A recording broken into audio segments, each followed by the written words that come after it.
in the joints. Building strong bones will help you prevent osteoporosis and reduce bone loss. 2. Back pain relief. Yet another ailment walking can cure is back pain. This is a real lifesaver for those who experience back pain during more challenging high-impact exercises. Since it's a low-impact activity, it won't cause more pain or discomfort like running or HIIT.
All right, good afternoon. I am Miss Wells, America's health teacher, the health teacher you should have had when you were in high school taking health life management. So, I am doing my first ever mini lesson. I apologize, we got a late start here. We're supposed to start at 12:12, but that's all right. We finna make this thing uh, make haste. So it's a 20-minute lesson, and I'm basically going to deal with the concept of health is an inside job. That's really and truly what it is. Health is an inside job. So the biggest influence on what's going to happen with your health is happening right between your ears. These two little things. Oh my God, my earrings are so cute, right? Love a big floppy hat. Hoping that I'm bringing some Miami love, some Florida sun to you guys wherever you are across the country. So, health is an inside job. So, the biggest impact on your health is those thoughts, those shadow beliefs. And so, I want to delve into that. First, I'm going to tell you a little bit of my story. What's up, Horace? Thank you for tuning in. I see you. Appreciate it. So, like back in 2004, I had like a short bout with depression. Lo and behold, this is, we weren't doing as much of like the internal and mental health work, and it wasn't like how it is now. Um, so I really didn't know, or really wasn't fully aware. Now looking back on it, I know for a fact that I was depressed during that time. I went through a bad breakup, whatever. Um, but I also put on in 1 month's time 33 pounds. That's significant. And now let's take it into 2005. 2005, I literally just made the conscious decision to just stop, caring about my health. Like it was no longer a priority for me. Notice I said I stopped. I made a decision. I was a health nut. I was a health fanatic. Anyone who knew me in college, anyone who knew me through my early young adult years, and even growing up, they can tell you how much of a health nut that I was, and I was extremely fit. I was a dancer. I was in magnet dance. I was on the dance team in college even. So, for me to make that shift a little over 10 years ago, that was significant because I spent most of my life and even majored in sports medicine in college. So all of my life was dedicated to health up until that point. And I'm bringing that up to impress upon you that your psychology does affect your health. So now we're at 2005. In 2005, I remember I told you I put on 33 pounds in 1 month. That should be almost impossible to do, but I did it in 2004. By the end of 2005, I had put on 88 pounds. 88 pounds. So I want to impress upon you, what did I say? 2004, went through a depression. 2005, I made the conscious decision to just stop caring about my health. I went through some challenges. I had what I thought was a best friend, to basically bankrupt and steal all the money out of my company. I went through some serious stuff and it was affecting me. So I just didn't care. I just did not care. And here's what happened. I marched myself right on into the health pipeline. Started doing some of the things that they said you should do, even though I knew I wasn't gonna, follow my normal obsessive health routine at the time. And what did I do? The result was 88 pounds later. All right, now let's move on. I had the knowledge, it was in here. That was my major. There's no one that works in sports medicine that does not know how to manipulate weight. You know how to make people gain weight. You know how to make people lose weight in short periods of time. We know the secrets to the trade. We understand the human body and the physiology and just the mechanics of weight loss and weight gain. We have to, because sometimes our athletes' ability to compete for a sporting event is dependent upon weight, specifically boxers, wrestlers, that sort of thing. You may deal with Olympians. I mean, there's so many things and rules and guidelines. So I had the knowledge. So I hope that I made that clear. That is when you see somebody get injured on the field, that is my profession. Those are athletic trainers that are running out on the field, just so I can put it in context so you can understand. But yet and still, in a very short period of time, I stopped caring about my health and allowed myself to put on 88 pounds. That's why I'm telling you, health is an inside job. You can know what to do. Doesn't mean that you're going to apply what you know. How many doctors have you seen that are overweight? How many obese doctors have you seen? I've seen plenty. So it's not that they don't know what to do. It's that they're not applying. They're not motivated to do it. You understand? There's a difference. All right, so now let's move on. In 2011, I made a decision. I was like, okay, I'm gonna kick my sugar addiction, and we all have some type of addiction to something. If you don't have the type of health that you want, we all have our vices. So if you are not willing to admit that, then you're gonna forever struggle with whatever component. Maybe it's not weight loss. Maybe it's something else. Maybe you have some other lifestyle related illness you're not progressing in. This can be applied. This transcends all different components of health. And I'm going to talk about the 5 components of health really quickly right after I tell this story. In 2011, I made the decision. I said, okay, I'm going to get rid of all of this weight by summer. I knew it would happen. Realistically, I was trying to do by Mother's Day. So now this is January. I came in January.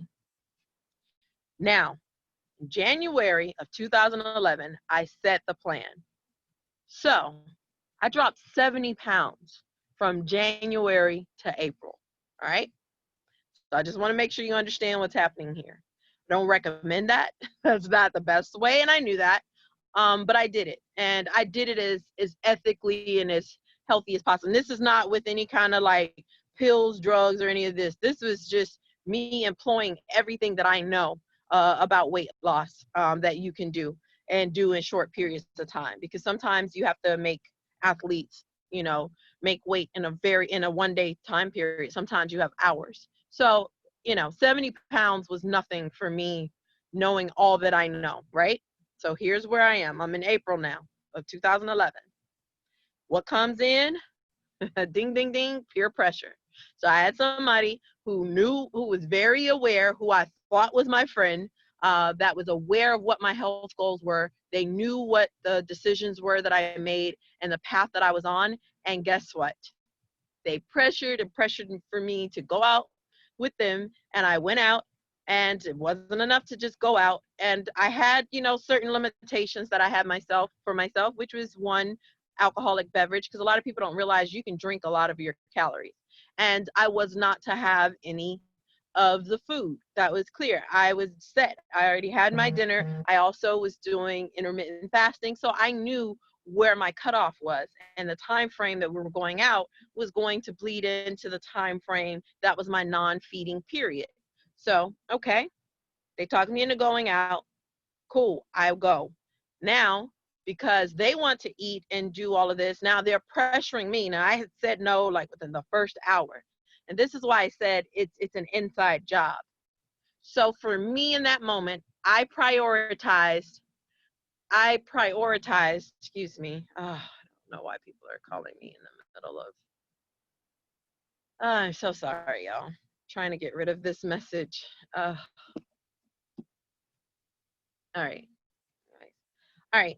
I was trying to prioritize my health in that moment. This is 2011, 9 years ago.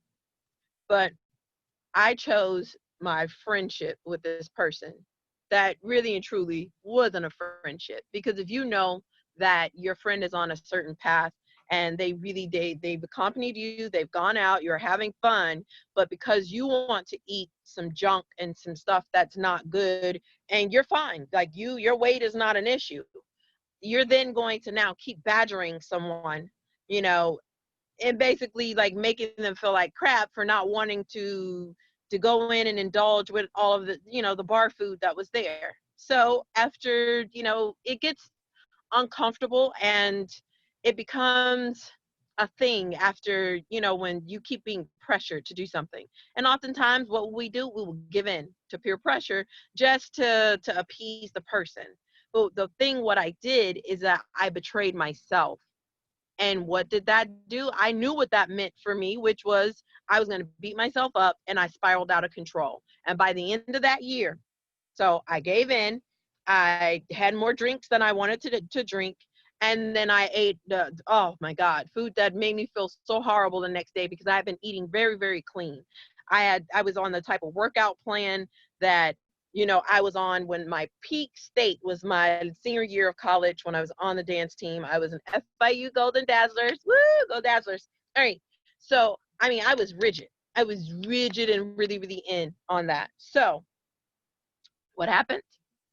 Obviously this person wasn't a real friend, because they knew what I was trying to do, and for them to continue to press me to get off of it, even after I said I don't think I can handle it. Like, I really legitimately, I knew my state of mind. I wasn't mature enough to handle coming off of my plan, even for one night before my goal. I was 18 pounds away from my goal. You understand? It's kind of like, reminds me of this book that said 3 feet from gold. 18 pounds away from my goal. So I was 18 pounds away. I want you to understand, I had just dropped 70 pounds from January to April. We're into mid, almost late April at this point. I had already dropped 70. Had 18 more. I knew I would be done. I would have those 18 off by Mother's Day. I was within 18 pounds of my exact goal weight. And had I reached it, I know I could have actually maintained that and made the modifications, excuse me, to keep that going to my life. But I betrayed myself. So what does that take me to? I got off my plan. I spiraled out of control. I gained back the 88 pounds that I had initially set out to lose. And I put on even more. Why? Because I got down on myself. I, was depressed. There was, just other things that were going on that affected my psychology. So what does that leave us? I want to talk to you really quickly about these internal factors that will affect and impact and stop and impede your health.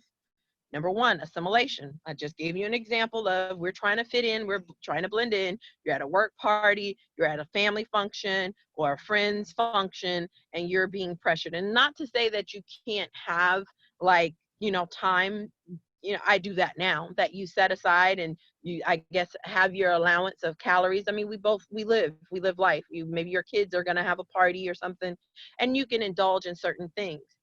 That's great as long as you plan for it. But if you're constantly out every week or every other week with people that are not going to be supportive of your health goals and your health regimen, then you need to consider that if you put yourself on the back burner, you're going to now assimilate. You're going to assimilate into the thing that is going to work against your health. So, what's another thing? Sensationalism or helplessness is what I call it.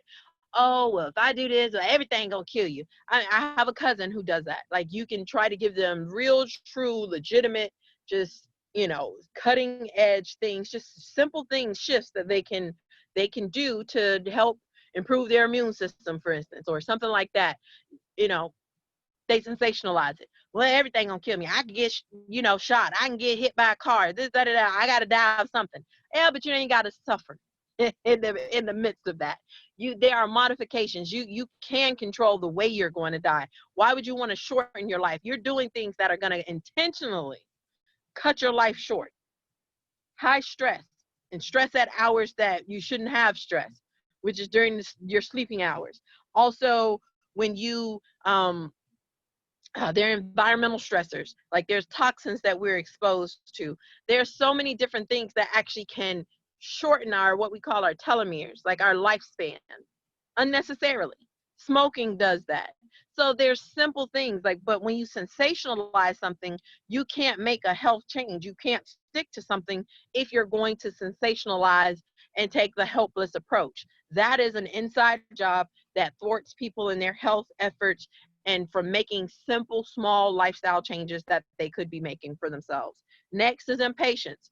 You know what? You done made a change. You said, okay, you decided to work out. You went crazy yesterday, and then, oh, I don't see no results. First of all, fool, everything that you see with your eye does not necessarily show up. You don't always see the things that, are going on underneath. You don't always see the things that, what's happening underneath. So health, listen, exercise, you're taking an internal bath. It's never a waste of time. Never. Get that out of your head. Just because you didn't meet some kind of vain goal or looking on the outside the way you want it to look doesn't mean that something is not happening on the inside. There's a change that your naked eye cannot see. So it's not a waste of time. But because you didn't see an immediate drop in your inches or immediate shift in your stomach or love handles or thighs, or your arms ain't get as buff as you thought they were going to be, like, you're impatient. Impatience is probably at the top of the list when it comes down to people undermining their health. And that's honestly what it is. Health is an inside job. Next, peer pressure. I think I talked about that. You're trying to fit in with a culture, and maybe at work, or your friends or your family, maybe because they're doing certain things and they just keep badgering you when you go home for the holidays, or even for the family meals, or maybe a Sunday dinner, whatever it is, or even within your household. Maybe you're a kid listening to this, or a college person, or a young person, or an adult living at home, or whatever. Or maybe your parents are living with you and they're just pressuring you. You got to remember also, there's been a shift in the way that we've been farming. We have done some things to foods that were not done when our parents were children and when they were younger. You get what I'm saying? So it's not the same. Sometimes they think that you're consuming the same food that you consumed before, and it wasn't. And so there's more health consequences. So that peer pressure is huge. The way the majority of a person's friends look, that those type of behaviors and adaptations, you will succumb to it. We're all prone to it. I'm telling you myself with all that I know, and I am a health teacher and I am an ex-athletic trainer. Like, listen, working in sports medicine all this time and all these years, I too fell prey to it. So I'm telling you this simply to say peer pressure can affect you. All right, moving on. Ignorance. Ignorance is maybe only 30% of the equation. The rest of it is your psychology. So you're talking about 70% of the impact and the change that you need to make for your health is right in here. It's in here. It's in your mind. It is what those beliefs, what are your shadow beliefs? What are those things that are sticking in here that is creating barriers that you're unaware of? All right. So, ignorance. There's some biochemical things that a lot of people don't know about when they're trying to lose weight. And instead, they get frustrated, they give up, and it's like a self fulfilling process. There are some doctors that will not even perform surgery. If you're in a negative state and you think that a surgery is not going to work, or if you think that you're going to die or something's going to happen, listen, it is more, it's been scientifically proven. Most of those people, if the doctor went ahead and still performed the surgery, they usually don't make it, or it's usually not successful. As a man thinketh, so is he. So if you genuinely truly believe something, I'm telling you, 70% of your success and health is psychology. Only 30% is due to ignorance. And something that can be fixed. If you're unaware of natural things that you can do for diabetes, I've been sharing so much content. I've been sharing so many master classes with you all. I've been doing lessons every single week, giving you tidbits and things that you can do now to improve your health.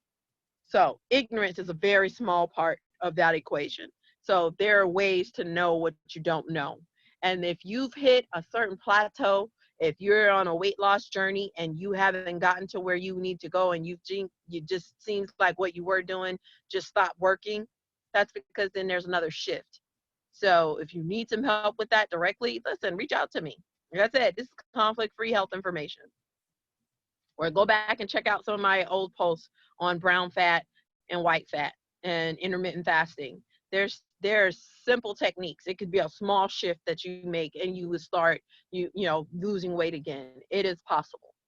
But so 30% is mechanics. The rest of it is all about your psychology. What's happening between your ears is what's going to impact your health the most.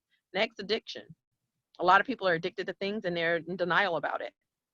You can't help what you won't acknowledge. So if you're addicted to something, like for me, I know that I struggle with sugar addiction. For you, maybe it's salt, maybe it's bread, whatever, maybe it's soda. Soda is the most deadliest thing that you can use right now for yourself in the midst of a pandemic. It literally kills your natural killer cells within your immune system and your B cells and your immune system, which you need right now. You need them right now. You don't have the luxury of, drinking soda right now. That is detrimental for your health right now. You need to stop. You need to stop. You need to stop drinking any soda until this pandemic is over. It is hurting your immune system. Soda is hurting your immune system. Did you hear me what I just said? Soda hurts your immune system. Stop. You're shooting yourself in the back. You understand? You're betraying yourself. You're betraying your own health. That is a mechanical thing. That is an addiction. That's what I mean by addiction. So it could be illicit drugs. It could be even legal drugs. It could be a certain type of thing that you say that you just can't do without. Or it could be, you could be addicted in the way that you actually see food. There are people who have a natural, that unhealthy attachments to food substances. For me, I know it was donuts. That was that thing, because for me to get through the toughest challenges early on, that's what I was rewarded with. So I created a connection and addiction to those donuts. Donuts meant if I had a stressful time, I could reward myself with donuts and I was going to feel better. That's how I was motivated to go to school. That's how I was motivated to do well in school. So what did that do? That created a natural connection and addiction to donuts and ultimately sugar. So what is my go-to thing whenever I'm stressed out or something like that? Anything happens in life, what do I want to turn to? I want to turn to the sugar. What do you think I did when I was depressed in 2004? I turned to the sugar. Addiction is real. Addiction is real. It could be alcohol. It could be soda. It could be chips. It could be cookies. It could be a whole lot of stuff that you are addicted to. You understand? So addiction is real. And if you're not willing to address that, again, health is an inside job. What's happening between your ears? Denial. If you're in denial, denial is another thing It's a shadow belief. All these things I'm talking about, I call them shadow beliefs. You know, these things, if you're in denial that you have a problem, if you see food as your friend, that's a problem. It's not your friend. It's supposed to fuel your destiny. It's supposed to fuel your life. It's supposed to fuel your mission. But here's the flip side of food. We have Franken foods. We have Frankenstein foods. You are attaching your success and you're actually trying to challenge some of the most powerful and brilliant scientific minds in the Western world. They have actually harvested human taste buds and they test out the actual, like, how you react and the addictive quality of their food. So some of your favorite foods, guess what? They put the best scientists on the job so that they can make sure that they can create a heavy user. Just like with drugs, you think about the heroin epidemic back in the 70s and stuff. I don't know if any of you guys have ever watched American Gangster. Wonderful movie. But man, like, it was so deep. You got to see why this guy's, his hair, he was more successful than all the other drug dealers because his product was way better, way purer and more addictive. This is what these companies do. This is what these big food companies do. And they undergird places like the American Heart Association. So they'll put tags on stuff that they know good and well is the opposite of a heart health food. You feel me? So it's deeper than if you think that, oh, you're just going to buy willpower alone overpower. For most people, that is not the case. And that's why you see there's an obesity epidemic in America. This is why you see there's so much chronic illness in America, because we have allowed ourselves, we're in denial about that attachment that we have to food. Food can either fuel you or it can destroy you. It will take you out. You know how many minorities in this country that are getting gangrene and diabetes and having amputations, and a lot of them don't even realize that it's directly linked to what they're putting in their mouths. And they think, they sensationalize it. They think, well, if I can't have, you know, hot sausages and pig feet and salt and vinegar potato chips every day, then everything gonna kill me. No, it's not true. There's a whole lot of stuff that you could do and consume that tastes good. You tripping. You sensationalizing it, and you in denial. You're in denial. You really think that you're eating also the same foods that our ancestors ate. You think that the way these things are grown and some of this stuff, some of this fake food, that's really what it is. Like some stuff, the technology just didn't exist then, but it exists now. And I'm telling you, they test it. They don't put it on the market until they know, they're absolutely certain that they can addict you to it. They add chemicals. They add drugs that the government allows them. It's literally legal for them to do. Your brain ain't no match for morphine. Like, it's really not. Imagine now you as a small kid, you've been having all different types of cheeseburgers and things like that, and you don't even realize that the cheese is laced with morphine, smaller traces of it. But you think that your willpower. These people have put additives and things to bypass your willpower and to turn on your chemistry. And they know how your taste buds are going to respond to most things. They already, they've harvested it. So they know this is, they're not shooting blanks. They know what it takes to make you a heavy user. And so they're marching you in on into that health pipeline. And so what I'm simply trying to get you to understand is that you can take back the power. You got to start with small changes. And you're going to have to listen. You're going to have to go cold turkey maybe a day or two just to start introducing small shifts. Even if you're not ready to just stop altogether, you can start introducing other things into your diet to break that up, to offset that, and then start weaning yourself off of some of these things. Now the soda, I'm sorry, y'all need to go cold turkey. You can get you some club soda that doesn't have all them additives, and you can get that same little fizz, you know, feeling if it's just about the feeling. It tastes nasty to me. I don't know, maybe some of y'all have taste. And you notice I put on my list last, it's fear. Fear. A lot of people fear the unknown, or fear that they're gonna fail at whatever health goal they set again. Fear of how will they be accepted. I used to deal with that fear because when you look a certain way and you're young, you grew up in the hood, listen, people gonna try to fight you. or fear of maybe like when I first started going to a new church on the northern part of town here in Miami.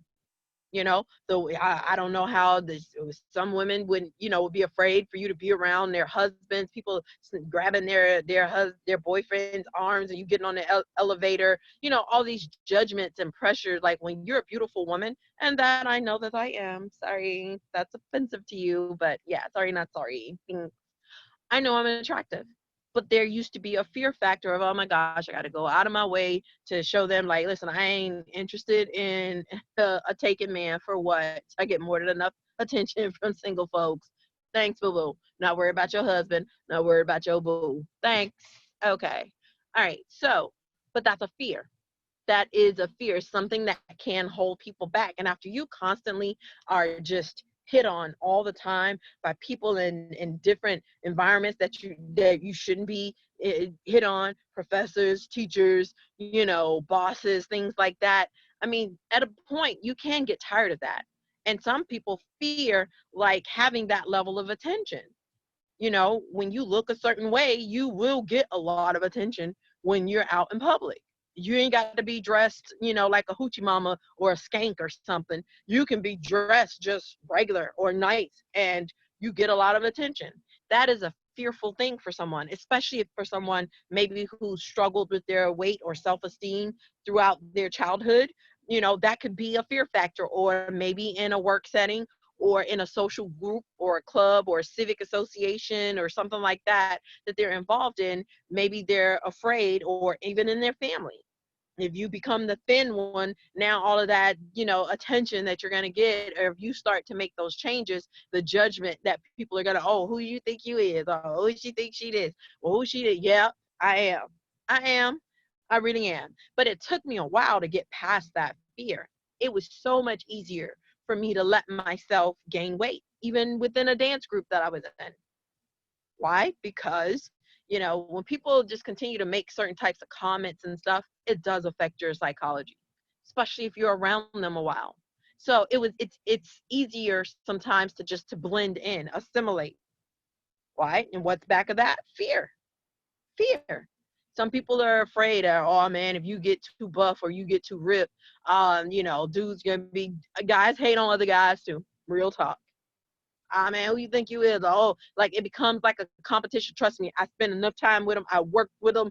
I've I spend more time around guys than the average female. That's just by nature. At sports medicine, you bet your bottom dollar you're gonna spend the bulk of your time day in and day out around dudes. So I know how dudes operate. Like I get an up close personal look to see how they act and how they even talk about each other, and they try to make it seem like we the only ones that gossip, but no, no, boo boo. There's a lot of dudes that gossip, and there's the same peer pressure and fear type tactics that are at play there when you break the code of what your boys or your crew or your squad may be doing. If everybody in there got beer bellies and stuff, and all of a sudden you don't, I mean, they're going to constantly, and it may be in like little so-called light jesting, but they're going to constantly call attention to that. So for some people, it's just easier to be like, all right, or to get off of their goals or their health regimens just for the sake of getting along. Now, if that becomes a habit, before you know it, you don't put on 20, 30, 40, 50 pounds or 15 pounds just like them, or you stop, exercising or lifting, the way that you did, and now you're not looking as tight as you once were. Why? Because it was fear. You were afraid of what your boys or people who are important to you. I'm not talking about just average people on the outside.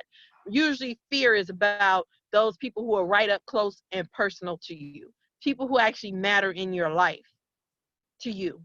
So those are the things that I think that is why people are oftentimes they have to overcome or address. It could be one or many or all of these factors are at play. So health is an inside job. So I think awareness is the first step. You can bring these things under control.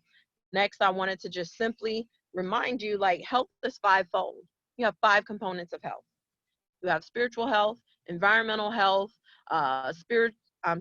psychological health, social health, and physical health.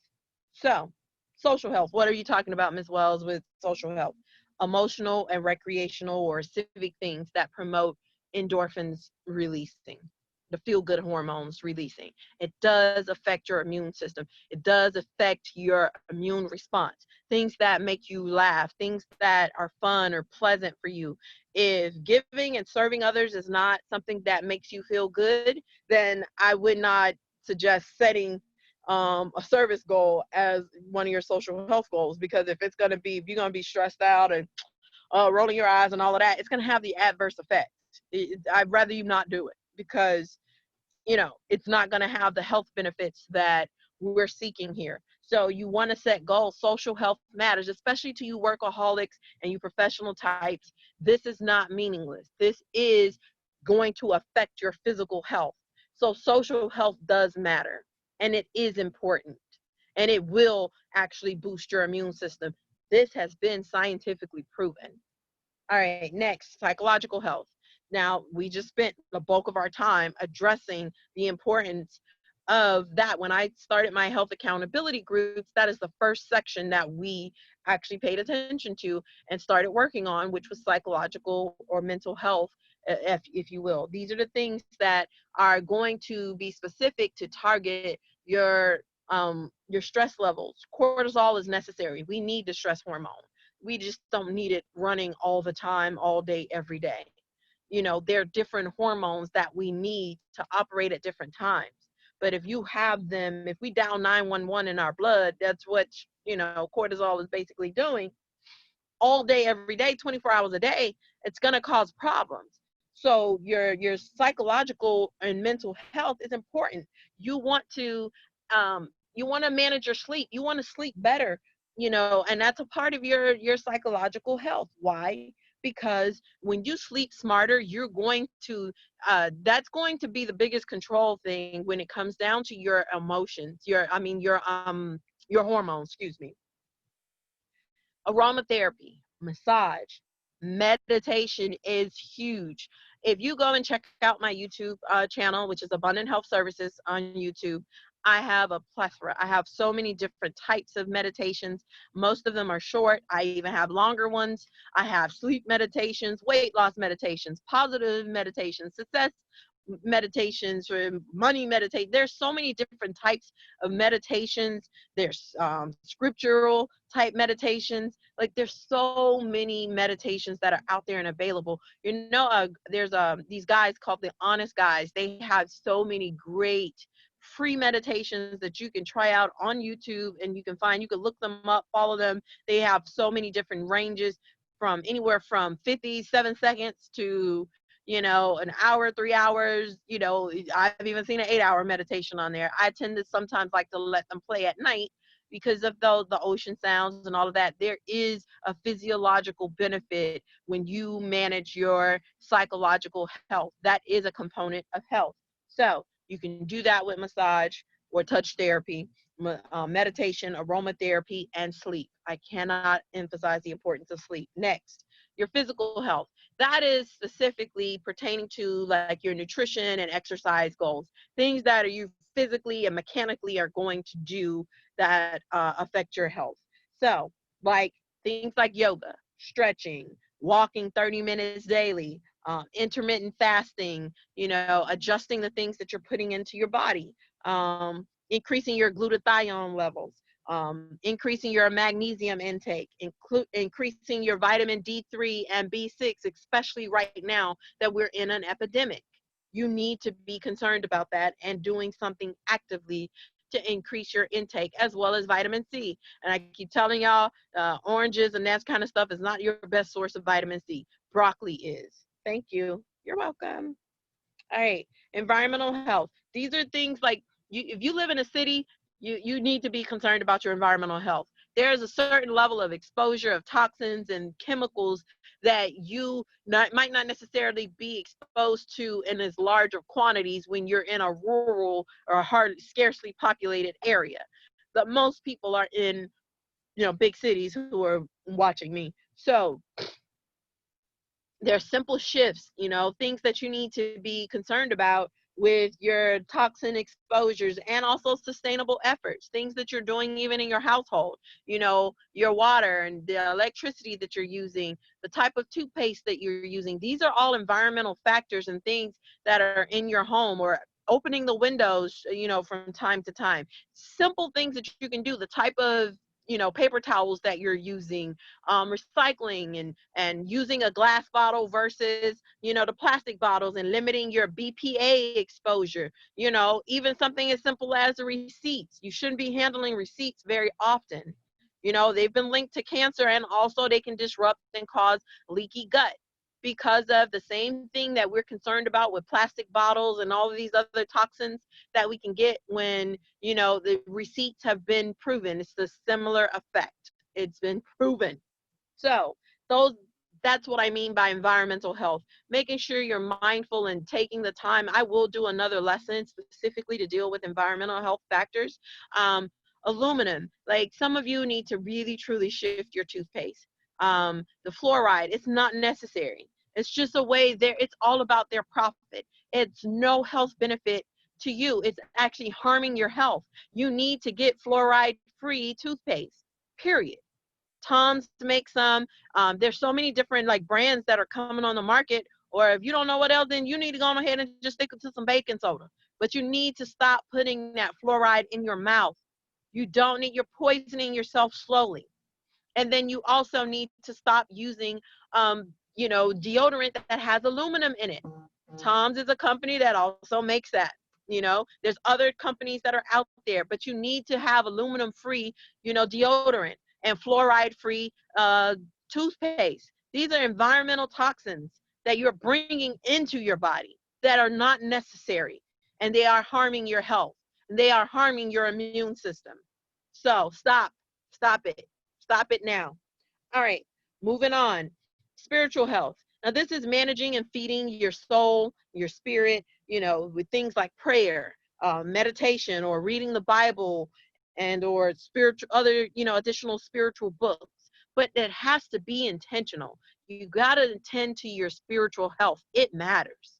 I'm telling you this. I've taught the health life management course, and these are all 5 components that are in the textbook and things that I have to touch on throughout that course.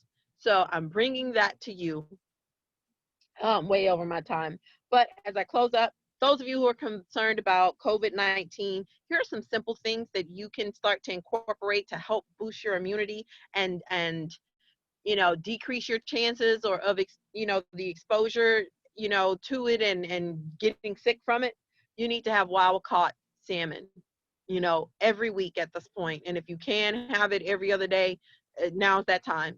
At least 2 to 3 times a week if you can. Laughter. Trying to laugh at least 20 minutes a day while you're just walking, working, doing whatever you got to do, or even at home. Laughter does help boost your immune system.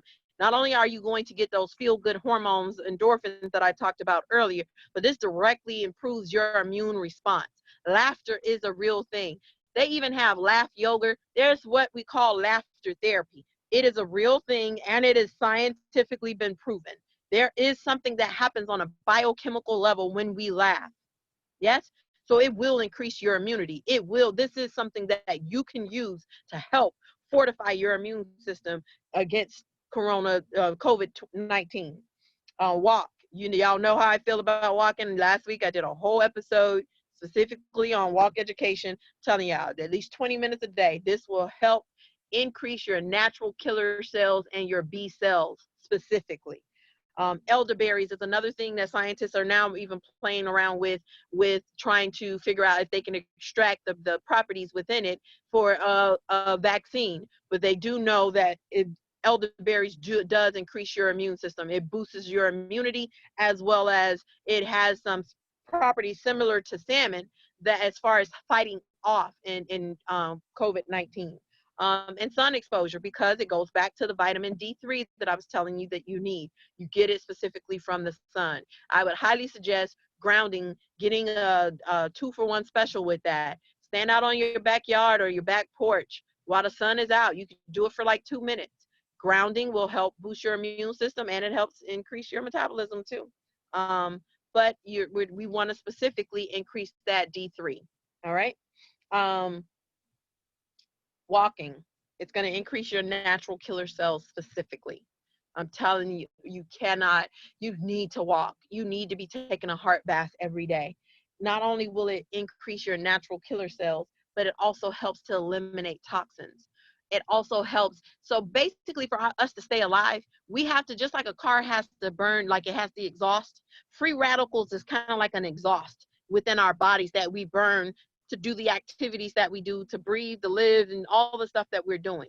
It has to get out.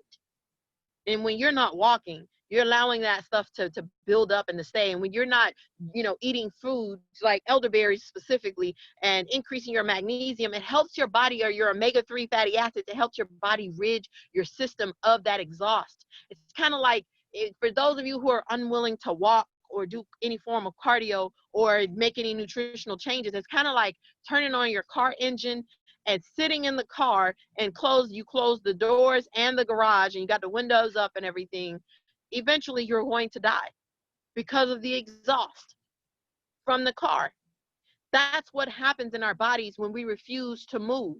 We have these things called telomeres, and you shorten, think of it like a strand of hair, for instance.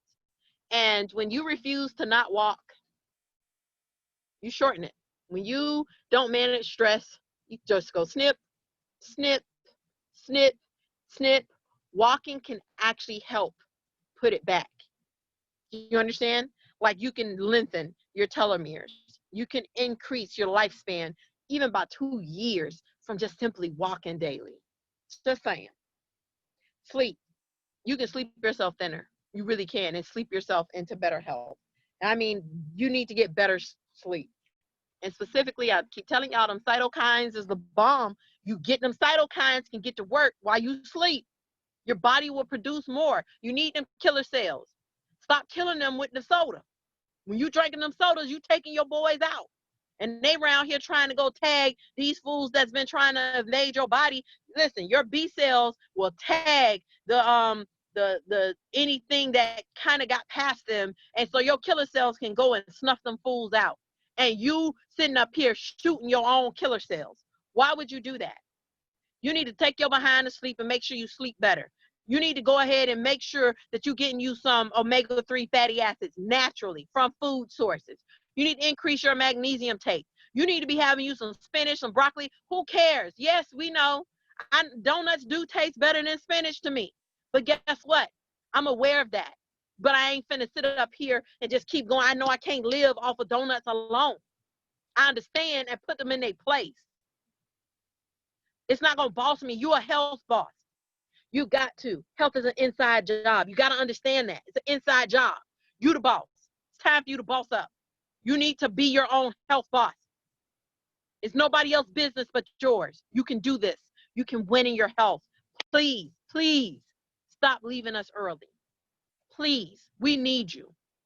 We need you. This world needs you. You, you. You can win in your health. You must win in your health. If I could do it, you can do it. That's why I'm showing you my transition. I'm playing a long game.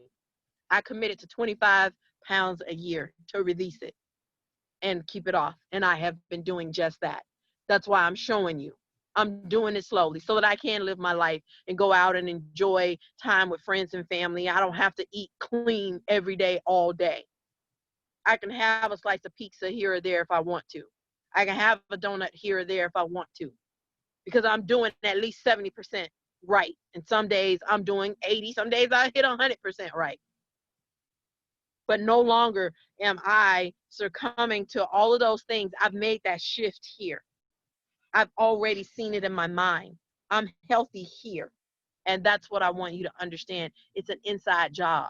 You got to believe it here. You got to believe it in your heart. You can win in your health. You shall win in your health. You will win in your health. You must win in your health. This is Miss Wells from Abundant Health Services telling you you can have better health now. I love y'all. Can't stop, won't stop. I hope that you've enjoyed this, what was supposed to be short lesson. Have a beautiful Saturday, and I'll see y'all Wednesday with the 100 Health Show. Yes, Walking 101. I love y'all. Peace.